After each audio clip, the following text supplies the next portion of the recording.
everyone. We are going to talk about extemp speaking or extemporaneous speaking and how to do it, what it is, and kind of how to prepare for it. So, extemporaneous speaking is a speech event where you have 30 minutes to prepare it and you prepare an answer to a current event question. You are allowed to research this, but it is a 7-minute maximum speech where you pretty much give the answer to a question. So, in extemporaneous speaking, we have United States topics and international topics or world topics, and you get to choose which one of those you compete in. In Idaho, you will tell your draw room person or whoever gives you the topics if you want to do US or international. At national qualifiers or NSDA nationals, you will compete only against the people who do US or international. And we can put students in both of those events.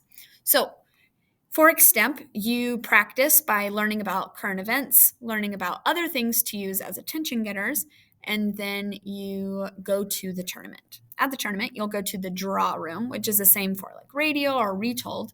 So you go in a room, and there's an adult, usually it's like a coach or an assistant coach who is in charge. You will tell them your code, who you are, and then they will mark you down, and then they will call up speakers by their speaker order. So they'll say first speakers. If you are first in your room, you will go up to the table. And then they will either show you your topics or give you a slip of paper. Now, you will choose only the US or the international ones based off of the event you chose. Now, some of the topics for United States include topics like, can the United States anticipate an increase in unionization in the coming decade? Or has the GOP of today distanced itself from the legacy of Ronald Reagan? Or what can social media companies do to limit the influence of AI on the 2024 election?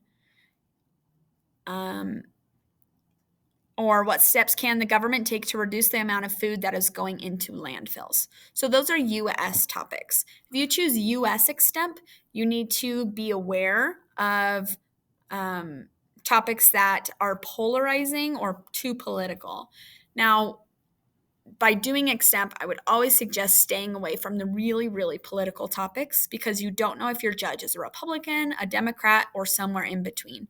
And so you never want to say something that they might disagree with personally or politically. And so it's always better to choose topics that are not those super political ones, like Donald Trump or Joe Biden, things like abortion. Those are things that I always say, don't choose those topics because you never know who your judge is going to be. But choosing topics that are less polarizing that you can find good research on for US topics. Now, if you choose international, anything else in the world is fair game. So at some tournaments, they will say round 1 is all about Africa topics and round 2 is all about Asia topics. So they'll give you a topic area. So some of the questions for international could be, will the war between Israel and Hamas bring down the Netanyahu government? Can Justin Trudeau overcome growing criticism to get reelected? Is China's economy facing the threat of deflation? Or what steps can India take to improve its efforts against air pollution?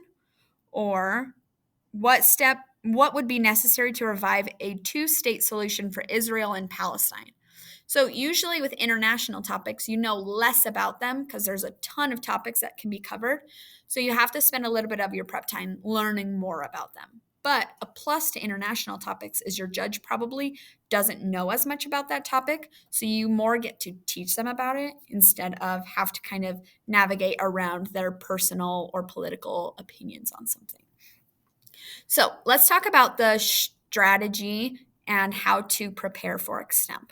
So before your tournament, you want to read up on the news. You want to know kind of general things that are going on. You want to know as much as you can about the world happenings or the US happenings so you can spend less of your prep time when you get a question learning about the topic and more of it preparing a great speech.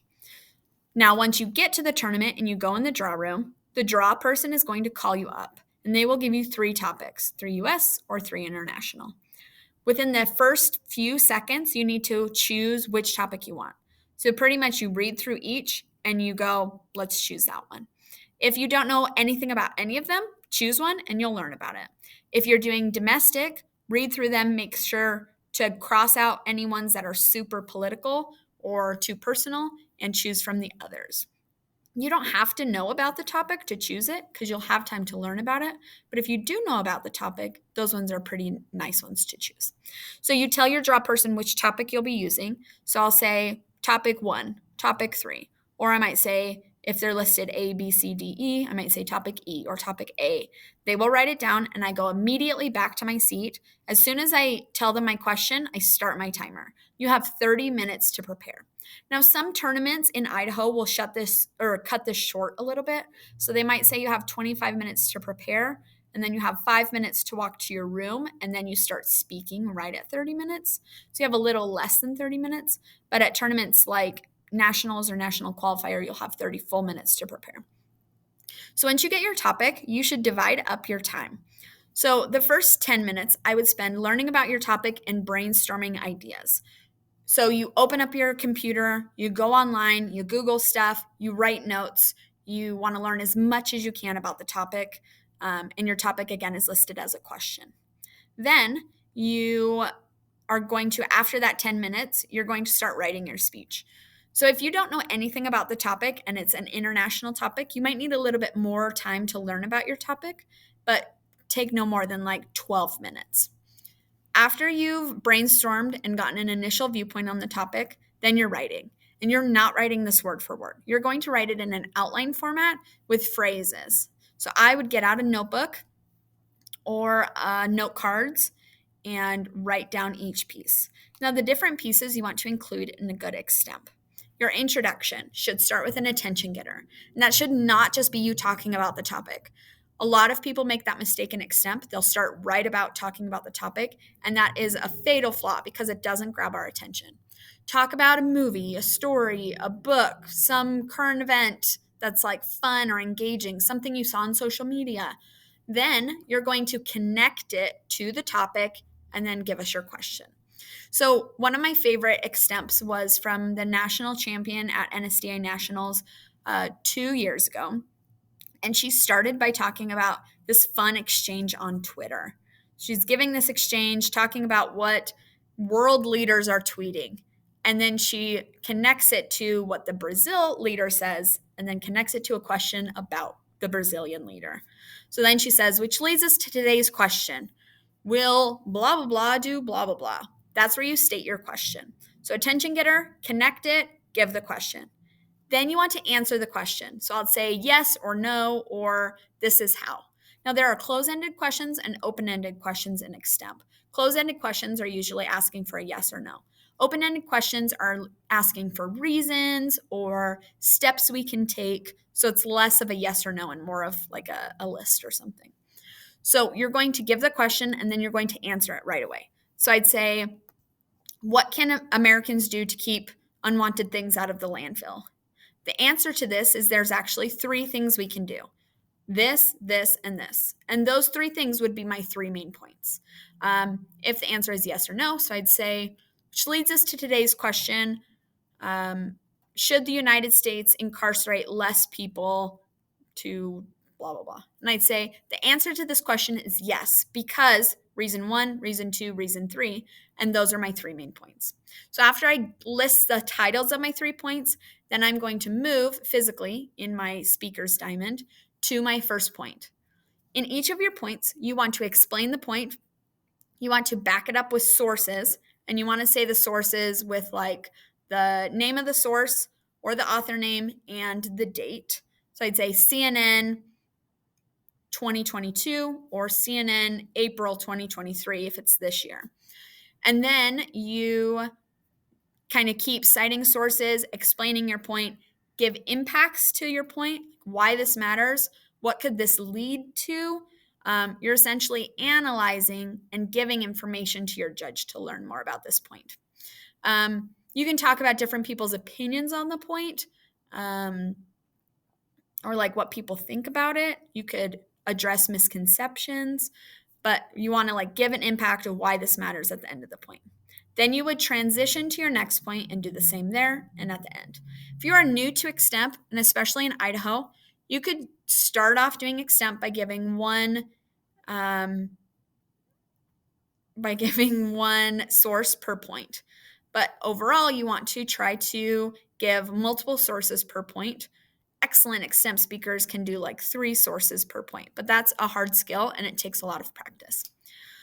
Now, once your 3 points are done, you're going to physically move back to your middle and you're going to give your conclusion. You're going to say, so today we looked at the question, state the question, and we answered it by saying blank. There's your answer. You're going to give your 3 points, what your 3 reasons were, or your 3, whatever they are. And then you want to refer back to your attention getting story or fun thing you did and wrap up your speech really nicely. There are some things on how to help you stand out in Extemp.